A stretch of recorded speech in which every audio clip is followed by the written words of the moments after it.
이제 오늘 여러분들과 함께 아들을 믿는 믿음으로라고 하는 제목으로 말씀을 나누게 되는데, 믿음으로 새로운 시리즈가 시작이 됩니다. 지난주 설교 혹시 기억하세요? 매년 첫 주일은 무슨 설교하죠? 예배에 대한 설교를 하고, 지난주에는 익숙해서 제가 이런 반응은 이제 마음 상하지도 않아요. 다윗의 장막을 회복하라, 다윗의 장막에 대한 이야기를 했어요. 이제 오늘은 진짜 이 믿음에 대한 이야기를 여러분들과 나누게 될 텐데, 우리들이 그런 의문을 가지고 내가 가지고 있는 믿음이 진짜 믿음인가? 그리고 우리의 신앙은 어떤 모습인가? 이런 의문을 가지고 한번 풀어가 봤으면 좋겠고, 제가 여러분들에게 맞는 정답을 드리는 것이 아니라 제가 고민했던, 제가 생각했던 것들이 여러분들에게도 어쩌면 답이 될 수도 있겠다. 그래서 이제 질문을 가지고 우리들이 함께 들어가면 좋을 것 같아요. 2026년 우리 한 해 주제가 믿음 안에 서예요, 믿음 안에 서예요. 네, 믿음 안에 stand firm. 우리가 어떻게 믿음 안에 굳게 설 수 있을까? 우리들이 제대로 된 믿음을 알지 못하면 믿음 안에 설 수 없을 것 같아요.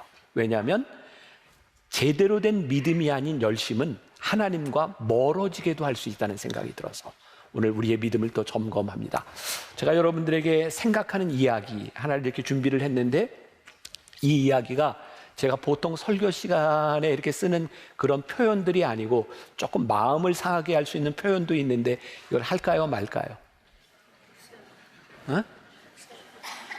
하지 마요? 해요? 네, 여러분들이 하라 그래서 하는 거예요. 마음을 상하거나 상처받지 말고. 자, 시골에 혼자 사는 한 할머니가 강아지와 함께 살았습니다. 이 할머니에게는 강아지가 가족과 같은 존재였고 늘 함께 자고 함께 먹고 함께 생활을 했습니다. 강 건너편에 있는 교회를 갈 때도 늘 그 개와 함께 갔습니다. 그러던 어느 날 할머니가 노안으로 돌아가시게 되었습니다. 그런데도 이 강아지는 강 건너 교회에서 종소리가 울리자 혼자서 교회에 나왔다고 합니다. 왜냐하면 종소리만 울리면 교회에 가는 것이 습관이 되었기 때문입니다. 그래서 이런 이야기를 합니다. 습관적으로 때가 되면 교회에 나오는 사람을 개 같은 신앙을 가진 사람, 그나마 습관적으로도 신앙생활을 하지 못하는 사람을 개만도 못한 신앙을 가진 사람. 자, 이게 제가 상처받지 말라 그랬어요. 비하하거나 이러려고 그런 의도가 아니라, 우리의 신앙은 이게 어떤 신앙인가? 여기에서 빗대어 얘기했던 것처럼 우리들이 그냥 습관적인 그런 신앙생활을 하고 있는가? 아니면 그런 습관적인 신앙생활도 하지 못하는 사람은 아닌가? 또 우리의 신앙생활에서 가장 본질적인 문제는 하나님을 믿고 살아가는 우리들에게 감사와 만족이 있는가? 여러분들에게 드리는 질문이에요. 내가 오늘 예배 드리러 나왔어요. 평생을 신앙생활을 하라요. 야, 나는 예수 믿고 살아가는데 너무 감사해. 나에게는 만족함이 있어. 그런 고백을 하는가? 아니면 오늘 우리는 이 자리에서도 무언가 부족감, 불만족, 그래서 우리는 불평을 하면서 예배를 드리고 있는가? 아마 우리들에게 불만족스러운 감정과 지금 우리 안에 불평이 있다면 명확하게 우리들이 하나님과 멀어져 있다는 증거입니다. 굉장히 중요한 점검 포인트입니다. 사도 바울은 빌립보서 4장 11절에서 이런 고백을 하죠. 내가 궁핍함으로 말하는 것이 아니니라. 어떠한 형편에든지 내가 자족하기를 배웠노라. 위대한 사도 바울, 그는 끊임없는 배움을 통해 그의 믿음이 쌓여져 갔고, 그는 이 믿음, 그가 배웠던 믿음은 뭐냐면 내가 궁핍함으로 말하는 것이 아니라 어떤 형편에든지 나는 자족하기를 배웠다. 그러니까 여러분, 이 빌립보서는 사도 바울이 감옥에서 빌립보에 있는 교인들에게 편지를 하고 있는 거거든요. 이 고백을 하고 있는 사도 바울의 표정이 어땠을까요? 사도 바울은 감옥에 있지만 그가 평안한 마음으로 이런 고백을 하고 있지 않았을까? 제가 제 신앙을 이렇게 빗대어서 생각을 해봅니다. 제 삶에 가장 곤고했던 때, 제가 목회를 하면서 가장 곤고했던 때 생각해보면 제 삶의 환경이 어려웠던 때가 아니었어요. 제가 이 말씀은 2007년도에 제가 몸이 많이 아플 때, 그때는 제가 어머니 기도실에 늘 가서 기도할 때였어요. 그때 깨닫게 하셨던 내 신앙의 모습이었어요. 그래서 한번 여러분들도 함께 이 신앙의 모습을 한번 돌아보자고 하는 건데, 그 2007년 무렵 만나교회는 제가 젊은 나이에 목회를 시작하면서 정말 놀라운 부흥을 경험하던 시기였어요. 그때는 그 1, 2, 3, 4부 한 5번 예배를 드릴 때 다 교인을 합해도 여기 있는 사람만큼도 되지 않는 그런 정도의 교회에서 이제 시작을 했는데, 정말 기적과 같이 1년에 딱 출석 성도가 1,000명씩 이렇게 늘어갔어요. 별로 안 놀랍죠? 예, 1,000명씩 늘어가는데, 그때는 이렇게 예배당이 다 비어 있었으니까 1,000명씩 늘어갈 때 이렇게 예배 시간에 사람이 늘어나는 것이 눈에 보일 때였어요. 야, 정말 그때 제가 이 정도 부흥을 하면 이 젊은 나이에 교회가 이렇게 잘 부흥을 하는데 기뻐해야 되는데, 저에게는 평안함이 없었어요. 왜 나에게는 그 상황 가운데서 잃어버린 평안을 잃어버리고 평강을 잃어버리고 불안한 그런 삶을 살게 되었을까?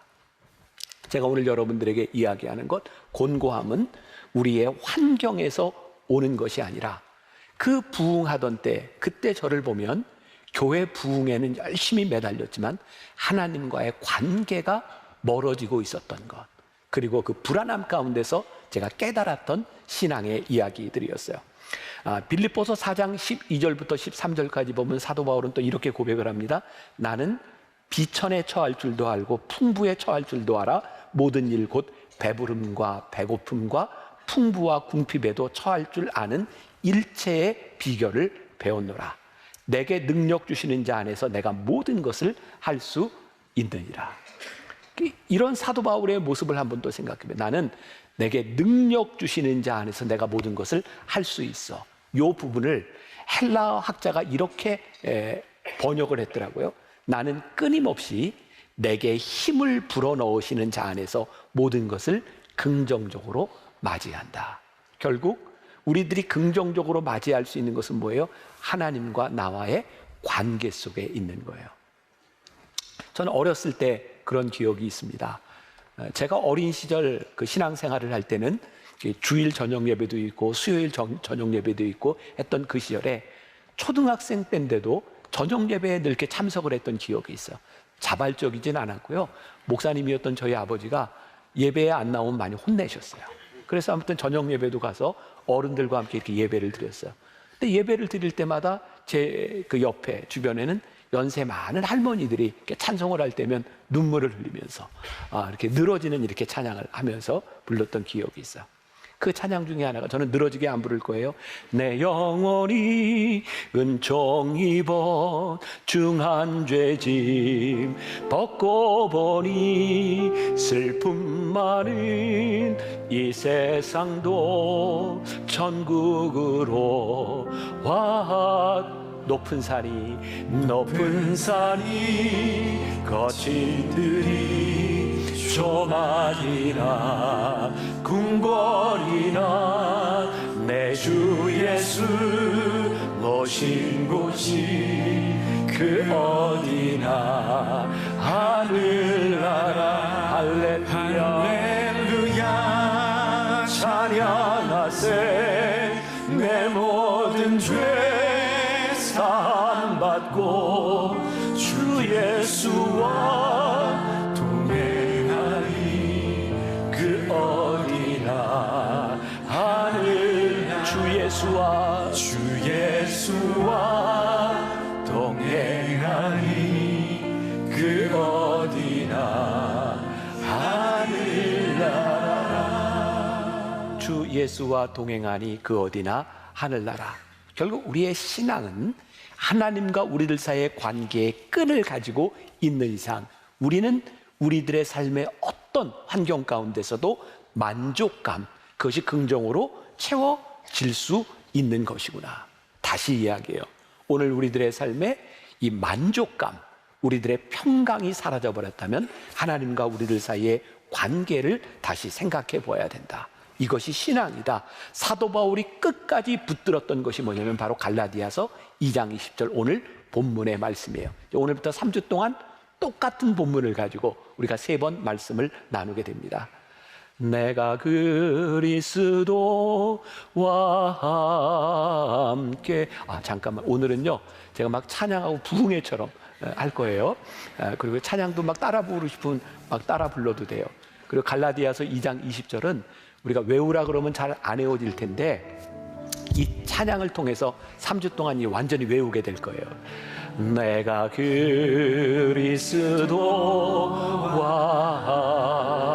함께 십자가에 못 박혔나니 그런즉 이제 내가 산 것 아니요 오직 내 안에 예수께서 사신 것이라. 이제 내가 육체 가운데 사는 것을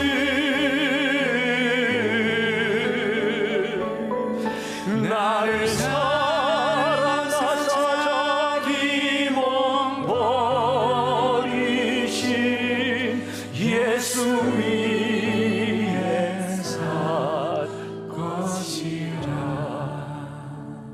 내가 그리스도와 함께 십자가에 못 박혔나니 그런즉 이제 내가 사는 것이 아니요 오직 내 안에 그리스도께서 사신 것이라. 오늘 그리스도와 함께 죽음, 그리고 그리스도 안에서 사는 것, 그리고 그 아들을 믿는 믿음 안에서 사는 것에 대한 말씀을 나누려고 합니다. 자, 다시 이제 오래전 제가 이 말씀을 이렇게 준비하게 되었던, 그때 저에게 주셨던 어떻게 보면 큰 은혜 가운데 하나죠. 그때는 제가 이제 몸이 많이 아파서 제주에서 요양을 할 때였는데, 제가 제주에서 요양을 하게 된 이유 가운데 하나가, 그때는 뭐 아무리 병원을 다녀도 제가 이제 병명도 찾을 수가 없고, 저는 뭐 이렇게 걷기도 힘든 상황이었고, 그래서 이제 한의원을 가게 돼서 팔체질 한의원을 가게 됐는데, 그 한의사 선생님 장로님이 저한테 목사님은 바다로 가야 삽니다 그러더라고요. 그 제주를 간 거예요, 바다로. 근데 진짜 제주에 갔더니 며칠을 있는 동안 몸이 회복되는 것처럼 느껴지더라고요.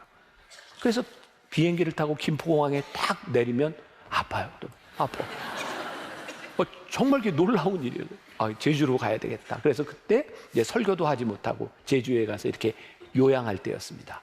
근데 몸이 많이 안 좋으니까 그때 제가 오래전에 제주에 있는 그 DTS 열방대학에 제가 강의를 이렇게 허락을 했었는데, 제 몸 상태가 강의를 할 수 없었어요.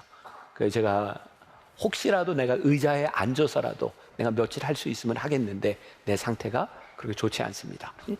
의자에 앉아서 해도 좋다. 그래서 제가 이제 강의를 하러 갔어요. 강의를 하기 전에 거기 있는 DTS에 있는 그 학생들과 함께 찬양을 이렇게 할 때였어요. 그때 불렀던 찬양이 전능하신 하나님 찬양, 언제나 동일하신 주, 전능하신 하나님 찬양, 영원히 다스리 전능하신 하나님 찬양, 언제나 동일하신 주, 전능하신 하나님 찬양, 영원히 다스리네. 이 찬양을 하는데요, 와, 하나님이 나를 다스리시는가? 내가 하나님의 다스림 가운데 있는가? 그리고 그때 내가 이렇게 불안했던, 내 안에 평강을 잃었던 이유 가운데 하나가 내가 하나님의 다스림 가운데 있지 않았구나. 내가 하나님의 통제 가운데 있지 않았구나. 내가 하나님께 나를 맡기지 못하고 살고 있었구나. 그런 느낌이 저에게 들기 시작했어요. 내가 하나님의 통제 아래 있다면, 하나님의 다스림 가운데 있다면 내가 조바심 내지 않았을 텐데. 다시 조금 전 이야기로 돌아간다면, 제가 30대 후반에 만나교회 담임이 돼서 목회를 하면서 교회가 막 성장하는데도 나에게 평안이 없었던 이유는 내 안에 있는 조바심이었어요. 평안을 잃어버렸던, 기쁨을 잃어버렸던, 자유를 잃어버렸던, 하나님과의 관계보다 내 안에 있었던 조바심으로 인하여 평강을 누리지 못했던 나. 근데 이 찬양이 저에게 큰 은혜로 임하기 시작했어요. 전능하신 하나님 찬양. 오늘 여러분들에게 그런 믿음의 도전을 드리고 싶어요. 오늘 우리들에게 잃어버린 평강, 오늘 우리들에게 찾아오는 불안의 정체가 있다면 오늘 우리들이 하나님의 다스림 가운데 있지 않기 때문은 아닐까.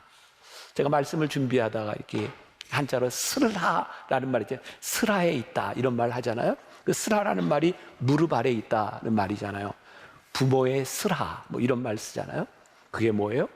부모의 무릎 아래, 부모의 눈 아래에 있다는 거예요. 아이들은 부모의 스라, 무릎 아래에 있을 때 부모가 돌봐주고, 혹시 이 아이가 부모의 눈을 벗어나서 위험한 곳에 가면 부모가 막아서요.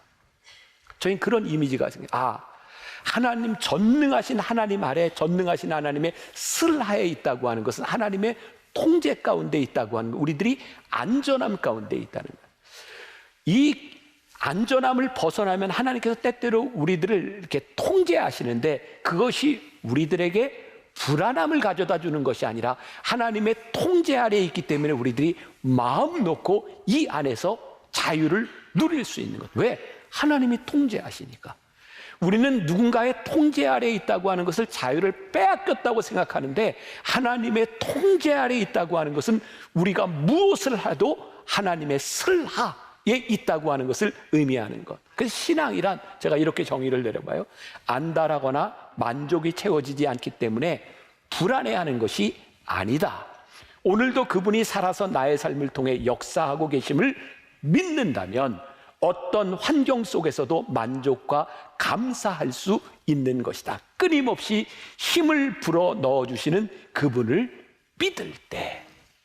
제가 나중에도 한번 이제 언급을 하겠지만, 우리들이 이 하나님의 통제 아래 있음, 이것이 신앙임을 믿을 때 우리는 더 이상 결과에 연연하는 것, 내가 어떤 것을 이루어 놓았느냐에 연연하는 것이 아니라 그리스도 안에 있는 것에 대한 평안함을 우리들이 누릴 수 있는 것이구나. 환경에 대한 문제가 아니라. 그럼 제가 오늘 설교를 하고 있지만 제 삶에도 저를 불안하게 하는 많은 요소들이 찾아오겠죠. 불편한 일도 찾아오겠죠. 그때 우리들이 그리스도 안에 있는가, 우리의 신앙을 확증해 볼 수 있는 것. 자, 먼저 제가 깨닫게 되었던, 우리가 아직 죽지 않은 것으로 인하여 우리들이 이 평안함, 올바른 신앙 가운데 들어가지 못하는 것은 아닐까. 제가 DTS 얘기를 했어요. 그때 우리 DTS에 있는 학생들 제가 강의를 하는데, 저는 지금도 마찬가지지만 외부에 가서, 우리 교인들은 제가 형편과 처지를 이렇게 아니까 괜찮은데, 다른 데 가서 설교할 때면 늘 그런 기도를 해요. 하나님, 오늘 여기에 있는 청중들에게 어떤 말씀을 전해야 될까요? 하나님, 하나님께서 원하시는 말씀이 선포되게 해주세요. 근데 제가 잠깐 기도를 하는데 제 마음속에 두 단어가 떠오르는 거예요. 하나는 관계라는 단어와 하나는 상처라는 단어였어요. 제가 이해할 수가 없었어요. 여기에 있는 DTS에 온 사람들은 정말 헌신된 사람일 뿐만 아니라 그들의 삶에서 6개월 동안 아무것도 하지 아니하고 성경만 공부하겠다고 제주도까지 온 사람들인데, 저 사람들에게 어떤 상처? 제가 잘 이해가 되지 않았어요. 그런데 그분들과 함께 이렇게 말씀을 나누고 이렇게 대화를 하다 보니까 그 사람들에게 상처가 있는 거예요. 어떤 상처냐면 하나님의 일을 하면서 그들이 해결하지 못한 아픔들을 가지고 있더라고요. 자, 여기에서 이 상처라고 하는 것은 사도 바울이 이야기했던 나는 그리스도의 흔적을 지녔노라 라고 하는 상처하고는 다른 상처입니다. 상처가 우리들에게 기쁨과 간증이 되는 것이 아니라 열심히 사역하는 그들의 삶 가운데 상처로 아파하는 것을 그대로 안고 있는 거예요. 이런 거죠. 야, 나는 하나님의 일을 해. 근데 내가 관계가 깨어졌어. 근데 그 관계가 깨어진 걸 정당화하는 거예요. 나는 하나님의 일을 하기 때문에 이 어쩔 수 없는 상처를 안고 살아가야 돼. 거기에는 많은 사역자들이 있었어요. 교회에서 사역을 하면서 담임 목사님과 목회자들과 깨어졌던 상처. 나는 하나님의 일을 하니까 이런 상처는 그냥 내가 안고 살아가야 돼. 그리고 안이 곪아 있는 거예요. 오늘 이 하나님 앞에 예배를 드리는 우리들 많은 신앙인들 가운데도 내가 하나님을 믿고 헌신하며 내가 사역을 하기 때문에 이 아픔은 어쩔 수 없는 거야 라고 생각하고 아픔을 안고 살아가는 사람이 있어요. 근데 그때 하나님이 저에게 보게 하신 것이 뭐냐면, 나는 그들이 아픔을 가지고 살아가는 걸 원치 않으신다는 거예요. 하나님은 그들의 아픔이 회복되기를 원하시고 하나님 안에서 관계가 회복되기를 원하시지, 하나님 때문에 아픔을 안고 살아가기를 원하시는 하나님이 아니라는 거예요. 우리가 하나님 앞에 헌신되고 하나님을 잘 믿으면 더 좋은 관계 속으로 들어가야지, 왜 우리들이 이 아픈 슬픔, 눈물, 이 피 흘리는 것을 우리들이 안고 우리들이 살아가야 되는가? 제가 또 이렇게 정리를 해봤어요. 진정한 하나님과의 관계란, 하나님과의 관계 때문에 다른 사람들과의 관계가 깨어지는 것을 정당화하는 것이 아니다. 또한 하나님과의 관계를 생각하며 자신이 받은 상처와 아픈 마음을 그대로 안고 살아가도 된다는 것이 아니다. 하나님은 당신과의 올바른 관계를 통해 우리의 깨어진 육체와 영혼이 회복되기를 원하신다는 것. 우리의 신앙, 하나님의 관계 속에서 우리들이 회복되어야 돼요. 회복되지 않은 우리의 상처를 변명하지 말라는 거예요. 제가 이날 이렇게 이제 강의를 하면서 저는 쉽게 감동을 하기도 하고 또 감동을 하면 바로바로 움직이는 그런 사람이기도 해요. 2007년이니까 우리 아이들이 많이 어렸을 때입니다. 근데 이때 어린이날을 끼고 있었어요. 근데 하나님이 그런 마음을 주시더라고요. 네가 만나교회 담임 목사로 헌신하고 네가 사역한다고 하는 것으로 아이들에게 상처를 주지 마라. 내가 열심히 하나님의 일을 했기 때문에 내 자식들이 그거 안고 살아가야 된다고 그렇게 변명하지 마라. 그래서 제가 전화를 했어요. 교회에 우리 직원한테 부탁을 했어요. 우리 아이들한테 나 대신 선물을 좀 전해줄 수 있겠냐. 그때 하나님이 깨닫게 하셨던 것도 뭐냐면, 하나님은 우리들의 삶에 좋은 관계와 평안과 평강을 원하신다는 거였어요. 내가 그리스도와 함께 십자가에 못 박혔나니, 우리들이 이렇게 불평과 불만과 우리들의 삶의 관계가 깨어지는 것 중에 하나가, 아 그렇구나, 내가 십자가에서 내가 죽지 않은 것 때문에 여전히 내 안에 나의 불만족들이 나를 힘들게 하고 있는 것은 아닐까. 오늘 여러분들이 그런 질문을 한번 던져보세요. 나는 십자가에서, 내가 그리스도와 함께 십자가에 못 박혀 죽었어. 그렇다면 우리들에게 채워주지 않은 그 충족되지 못한 것 때문에 우리들이 그렇게 상처를 받아야 될까? 내가 그리스도 안에서 죽었어 라고 하는 순간 우리들이 이겨내고 우리들이 승리할 수 있는 많은 부분들이 있는데 그 상처들을 우리들이 안고 살아가는 것은 아닐까? 이용규 선교사님 들어보셨죠? 이용규 선교사님 부부가 저희하고 좀 친하게 지내요.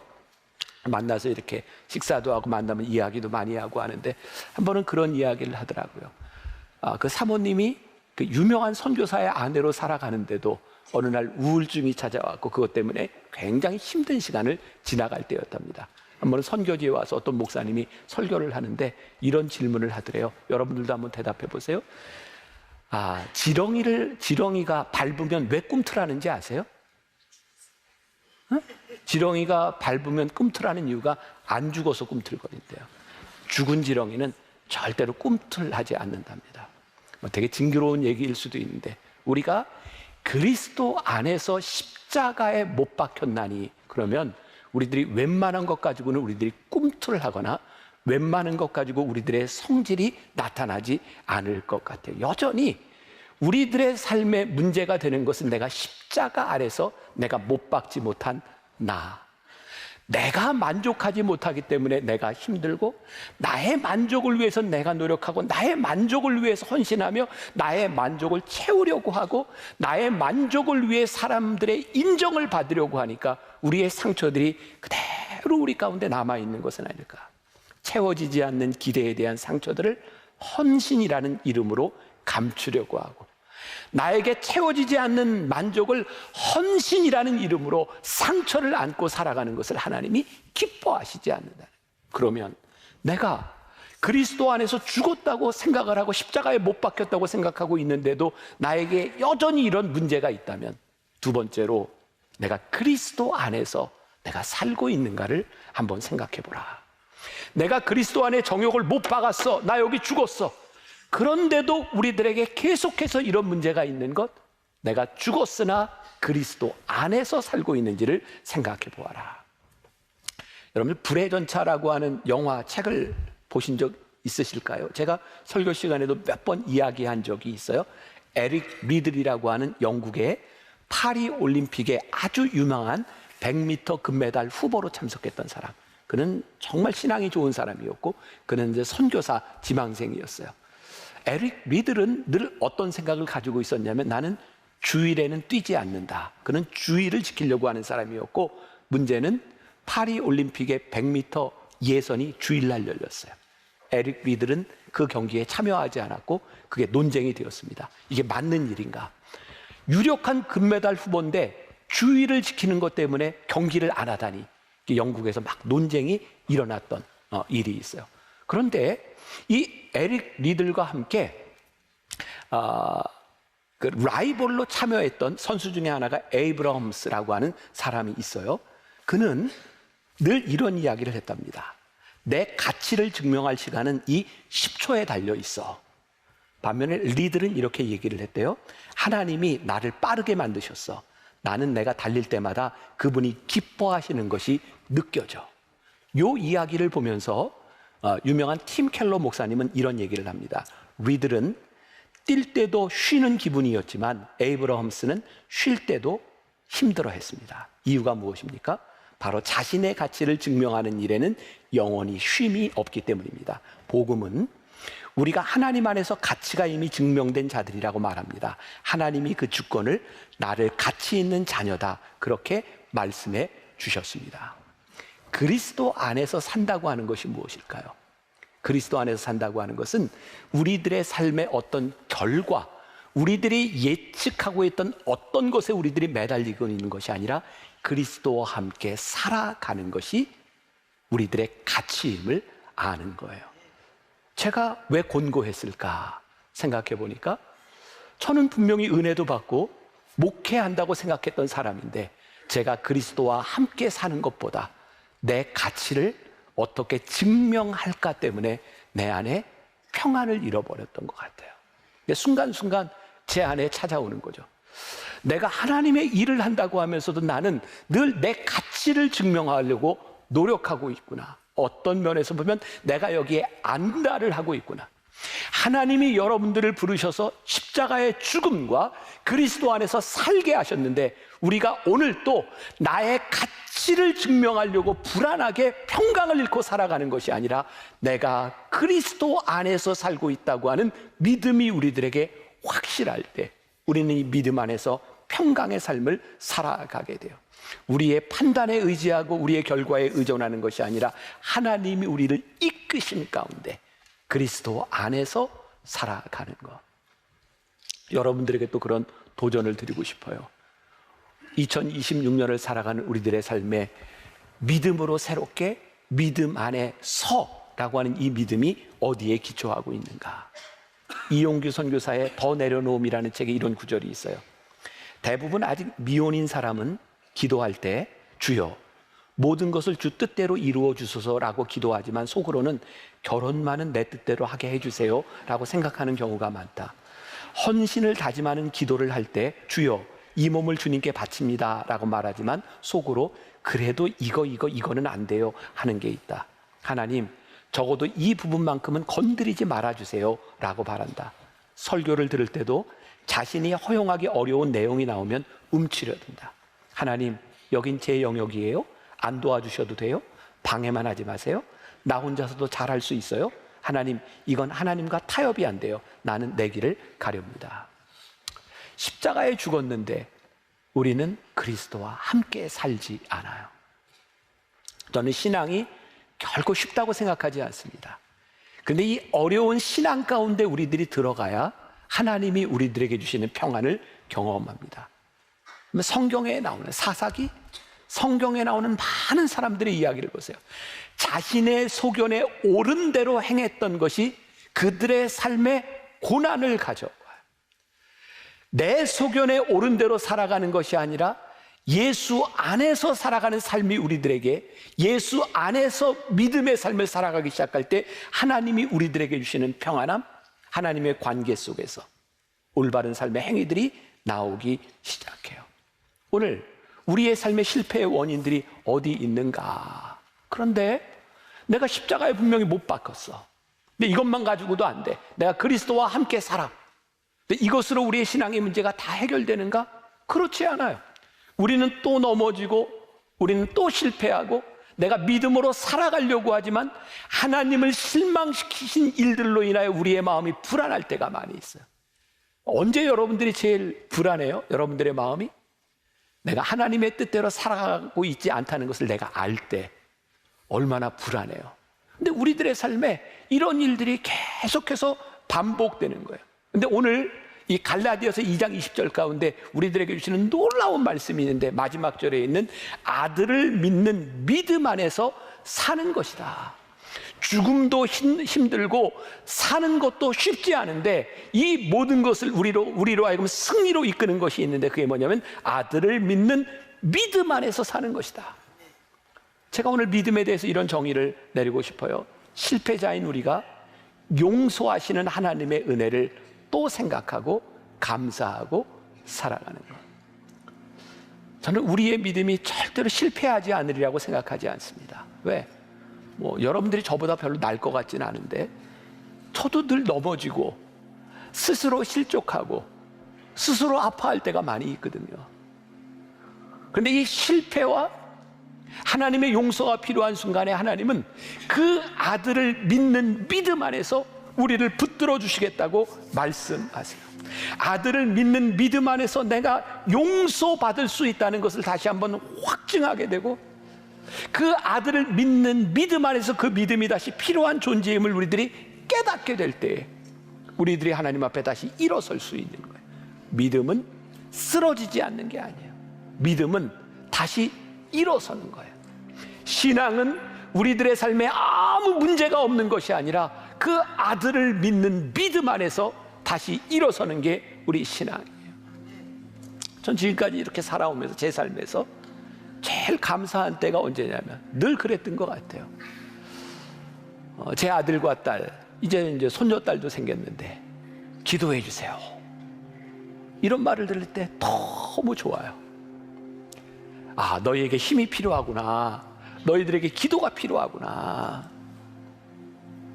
하나님이 우리를 가장 기쁘게 보시는 때, 하나님의 기쁘심으로 인하여 우리들의 마음이 평안이 찾아오는 때가 언제일까요? 하나님, 저를 도와주세요. 하나님, 제가 넘어졌어요. 하나님, 제가 하나님의 용서하심이 필요해요. 하나님, 저를 도와주세요. 그때 하나님이 기뻐하실 거예요. 그래, 내 아들을 믿는 믿음 안에서 내가 일어서라.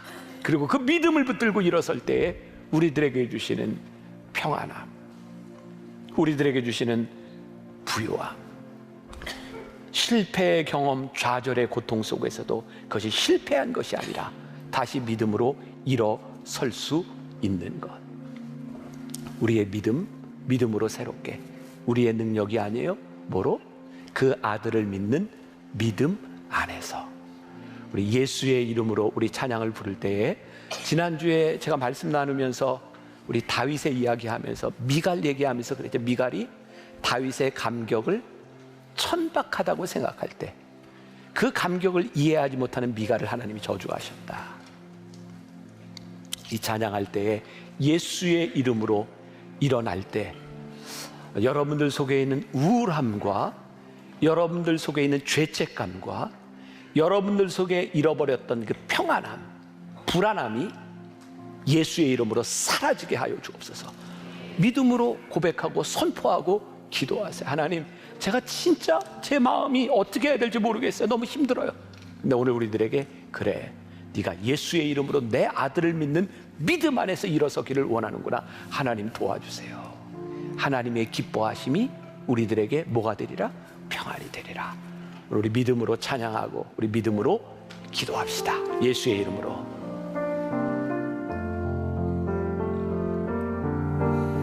예수의 이름으로 나는 일어서리라. 주가 주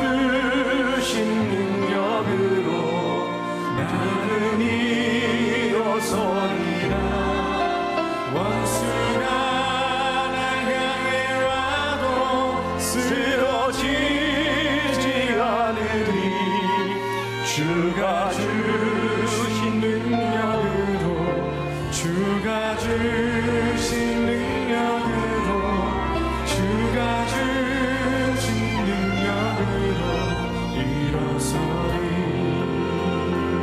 예수의 우리 믿음으로 믿음으로 우리들이 찬양합니다. 예수의 이름으로 우리들이 일어서겠습니다. 주님의 도우심을 구하며 우리들이 일어서겠습니다. 하나님, 넘어지지 않은 우리의 삶에 넘어졌을지라도 일어서게 하시는 주님을 붙들고 우리가 믿음으로 기도하며 나아갑니다. 우리 안에 이 믿음을 허락하여 우리의 믿음을 새롭게 하여 주옵소서. 오늘 우리가 예수 안에서 살고 있는지, 우리가 십자가에 못 박혀 있는지 우리의 모습을 보게 하여 주옵소서. 믿음으로 하나님 앞에 기도하기를 원합니다. 예수의 이름으로 일어섭니다. 예수의 이름으로 일어섭니다. 우리 안에 있는 흑암의 권세들이 물러가게 하여 주옵소서. 아버지 하나님, 우리의 삶에 우울했던 우리의 마음 예수의 이름으로 물러가게 하여 주시기를 원합니다. 원수가 날 향해 와도 쓰러지지 않으리 주가 주신 능력으로 주가 주신 능력으로 주가 주신 능력으로 일어서 예수의 이름으로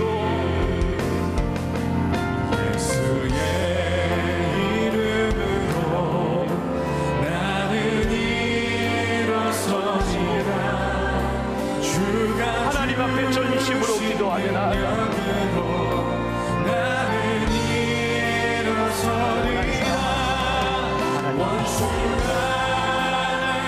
오 주님, 불쌍히 여기시사 아버지 하나님의 손으로 거룩한 하나님의 손으로 만지시며 주님, 우리는 넘어지는 아버지 하나님 앞에 설 우리의 연약함으로 넘어질 때도 많이 있습니다. 예수의 이름으로 우리들이 나아갑니다.